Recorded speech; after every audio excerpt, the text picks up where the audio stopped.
In the middle of the sea, an earthquake shakes the bottom of the ocean with such strength that it creates cracks that emit a bright blue light. On the surface, a couple is enjoying their time together when the guy surprises his girlfriend with a proposal. Before she can reply, suddenly something pulls the man underwater. The woman is confused as she looks around, only to start screaming when his dead body floats up to the surface. Soon the killer appears too. It's an alpha zombie, who immediately kills the woman. Meanwhile Hunter, Ray, and his niece Jada are having fun fishing when they see another boat catching fire in the distance. They immediately rush over and Hunter helps to put out the flames before anything serious can happen. The fire was started by mishandled fireworks, which Hunter confiscates because he's the local supervisor. He also scolds the group in the boat for drinking and sailing, but Blaine doesn't take it well. Meanwhile on top of a cliff, a mysterious man watches the blue light with his binoculars. Back to Hunter's group, they go back to fishing and Ray catches something quite big on his line. After some effort, he pulls it out and is shocked to see a dead person's body looking completely blue. Jada uses an underwater camera to investigate and discovers the blue light on the seabed, which isn't normal at all. Hunter quickly informs the authorities on the radio and while Jada covers the body, the guys notice the blue light on the surface too. Jada looks away for 1 second and discovers the body is gone. This guy is also a zombie and quickly attacks her, severely injuring her shoulder. Ray rushes to distract the creature while Hunter retrieves his machete, stabbing the zombie until it goes down. However, the monster soon recovers, so Hunter and Ray team up to push him into the ocean. In town, Hunter's girlfriend Kenzie and her daughter Sam receive a call from Hunter, who wants Kenzie to help Jada because she's a doctor. Kenzie quickly leaves to meet her husband while Sam stays with her friends to attend a concert. Sam meets the singer Dag and sparks fly between them. Soon Kenzie and an ambulance pick up Jada and take her to the hospital, where she's checked on by the doctors while Ray keeps her company. In the meantime Hunter meets with Sheriff Oconee and they agree to investigate the strange incident together. They take Hunter's boat and can already see the blue light on the surface. Hunter sends the camera again and discovers a wreck with a crack that is emitting the mysterious light. The ship doesn't have the plaque with name and designations, which is also strange. Nearby, there's a weird being swimming around. Hunter says the attacks may be coming from zombies and shares his experience, but Oconee laughs at the idea. At that moment, a big horde of zombies appears in the water and starts swimming toward them, so Oconee now believes Hunter's story. While Hunter calls Kenzie to tell her to isolate Jada, Hunter calls for help and tells his colleagues to evacuate everyone in the area. The tsunami siren stars wailing on the beach and people stare in shock at the sea as they notice the water moving backwards. Hunter and Oconee wants to go back to help the civilians, however they freeze when they see a huge wave full of zombies behind them. As people panic about the incoming tsunami, Hunter tries to get the boat going as fast as possible but it still gets caught in the wave and the guys have no choice but to hide. In just a few seconds, the zombie tsunami reaches the shore and absolutely destroys the area, leaving zombie bodies on every corner. Hunter and Oconee make it safely to the shore too and Oconee pulls out his gun on a zombie, but he decides to save bullets for now. At the hospital, Kenzie informs Ray that most of the staff has been evacuated so Jada won't be seen for a while, meaning she and Ray will have to stay in quarantine for now. Back on the beach, there are quite a few survivors, so Hunter and Oconee try to warn them of the danger. However, it's too late. The zombies that crashed with the wave are waking up and more are coming out of the sea to attack every person they can reach.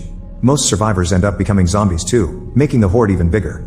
Oconee and Hunter use their gun and machete to kill a few zombies, however there are too many of them and people keep on getting killed. Hunter finds a boat and uses the engine to kill a bunch of monsters at the same time, allowing a group of people to escape. Meanwhile Sam and her friends see the attack from a building and they try to call their parents, but everyone is too busy panicking to answer the phone. At the hospital, Jada wakes up only to die a second later. She immediately awakens again as a zombie and tries attacking Ray, but at that moment a doctor comes in and Jada jumps to bite him instead. Ray uses the chance to quickly run out of the room. Back to the beach, Oconee kills another zombie with an umbrella. No matter how many they kill though, the numbers keep on growing and the wounded zombies continue to move, so Oconee and Hunter decide to run away and get reinforcements. When they get in the truck, they suddenly scream at a presence in the back, but it's just Blaine and his girlfriend hiding. The guys agree to help them and the truck takes off. In the meantime, the mysterious binocular guy reaches the beach and approaches a zombie with a crowbar in hand. In the hospital, Kenzie comes out of a room and is horrified to discover Jada has killed her whole staff. Jada starts chasing her and when Kenzie runs through the corridor, Ray pulls her into a room and locks the door, which Jada starts pounding on. Unfortunately the staff soon also turns into zombies and helps Jada push until they finally manage to break in, so Ray and Kenzie have to start running again. They make it to another section of the hospital and find a zombie on a wheelchair, not to mention Jada is still following them. The duo has to keep on running and find a way to escape. Minutes later, Oconee and the others reach the police station and run as fast as possible when they see more zombies coming. The monsters almost reach Blaine, so he pushes his girlfriend towards the horde as bait and joins the other inside.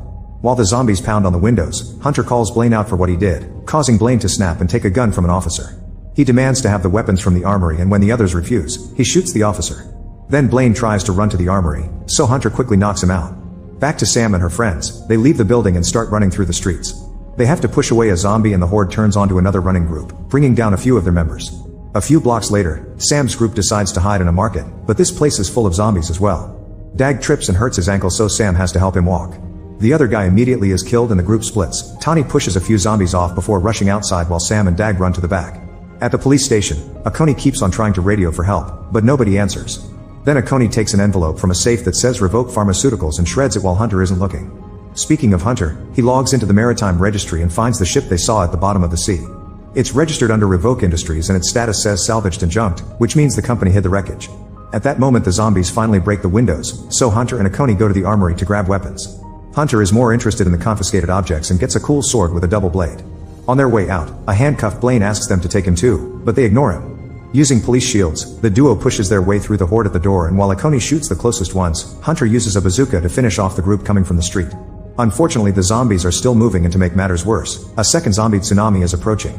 The duo escapes on the truck, and as they drive through the woods they encounter the alpha zombie, so they drive over him. However, the monster is just fine. Back to Sam and Dag, they make it to the parking lot and find his van, where a band member is chilling. He's had the headphones on all along and didn't know what was happening. The guy opens the van for the others before he tries to be a hero, but he can't fight so many zombies at the same time and is quickly killed. Sam and Dag lock the doors and try to escape, but the van won't start. Meanwhile, Tani manages to leave town and runs through the woods as the zombies still follow her. She sees a house in the distance and rushes to the front gate, where Marty sees her on the security cameras. This is the mysterious guy from earlier, who has captured a zombie and keeps it hidden in the basement to study it. Marty asks her to show the back of her head to confirm she wasn't bitten and finally opens the gate when he sees she's clean. Tani rushes inside right before the zombies reach her, but now the horde waits in front of the gate. Then Tani borrows Marty's radio and calls her dad, who turns out to be Akoni. She promises to stay inside with Marty and asks Akoni to get Sam at the market. At the police station, Blaine manages to reach the body of the dead officer and grabs the keys to finally free himself. When he tries to leave, he finds his zombie girlfriend at the door, who immediately jumps on him and bites him. In the parking lot, Dag admits that he's been slowing Sam down and tells her to leave without him. Then he gets out of the car through the window and climbs to the roof, where he starts singing with his ukulele to keep the zombies distracted. At that moment Akoni and Hunter arrive, so Sam runs towards them while Akoni shoots down any monster that tries to grab her. As Sam leaves with the men, the zombies finally reach Dag and kill him. Afterward the group heads to the hospital, closing the door right before the zombies can reach them. Kenzie isn't answering any messages, so Sam runs through a corridor to grab a phone before hiding in a room.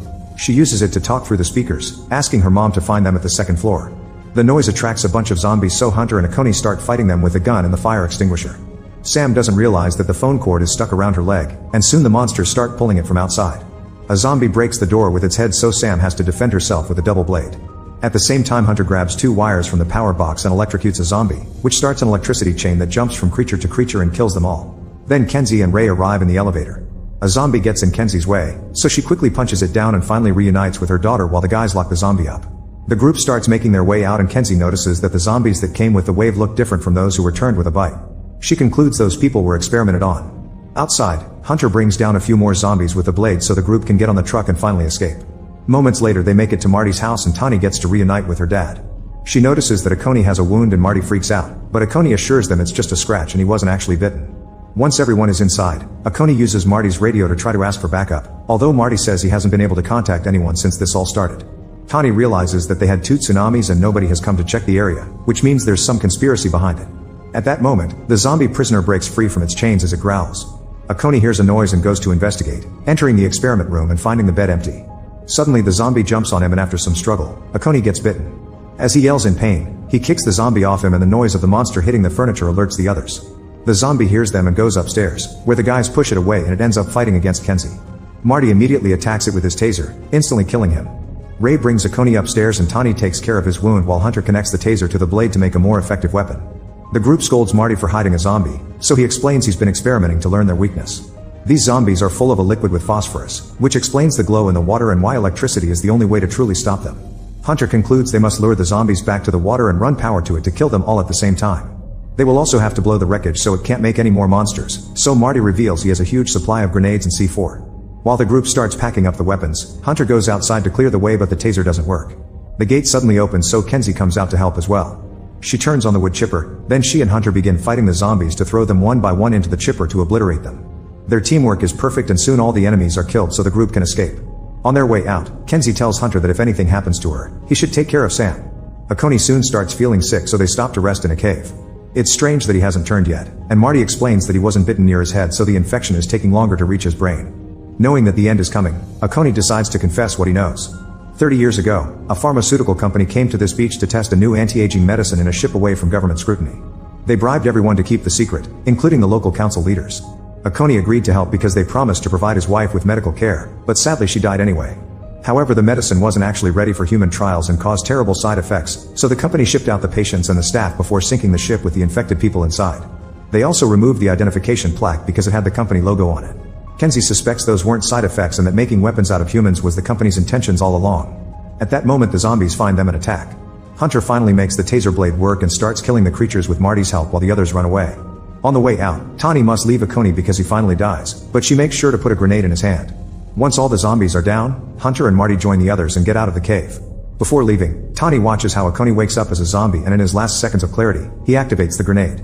The explosion blocks the cave and stops more zombies from following them. Moments later, the group makes it to the beach and splits to carry on the plan. Marty also reveals he left some C4 in his house and uses a remote to blow it up now. Ray, Marty, and Tani leave on a boat to take the C4 to the wreckage. Marty is making all the connections and Tani tells him to hurry because the zombies are swimming towards them. Hunter takes some wires and drags them to the tidal pools while Kenzie and Sam wait by the power box for the right moment to activate the electricity. Then Hunter takes a bike and plays some loud music so the zombies start following him to the beach. At that moment, Marty jumps in the water to install the C4 and is surrounded by zombies. Ray wants to help him, but a zombie also comes aboard and blocks the way. By the time Tani pushes the creature off, it's too late and Marty has already been killed. When Hunter is about to make it to the pools, the vehicle gets stuck in the sand and he has to continue on foot. Suddenly he's found by the alpha zombie, who pushes him to the ground. The taser in the blade is failing again, so Hunter has to fight him with normal hand-to-hand. The alpha zombie immediately disarms him and grabs his wrists, thus Hunter kicks him a few times to get him off. Kenzie sees all this and rushes to get the bike unstuck, playing the music again to finally guide all the zombies to the tide pools. Hunter continues to fight the alpha zombie, and when he gets grabbed by the neck, he uses the chance to take out a hidden knife and cut off the zombie's arm. At the boat, Tani continues to shoot the zombies that try to get aboard, but they just keep on coming.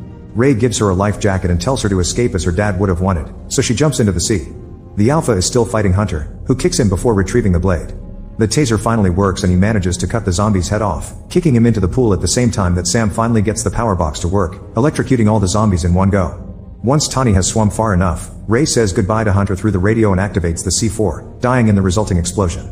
A huge wave forms and begins approaching the beach, so Hunter has to run away. He finds his way blocked by a zombified Blaine and takes great pleasure into stabbing him with the blade, making his head explode. Then Hunter manages to escape right before the wave hits the shore.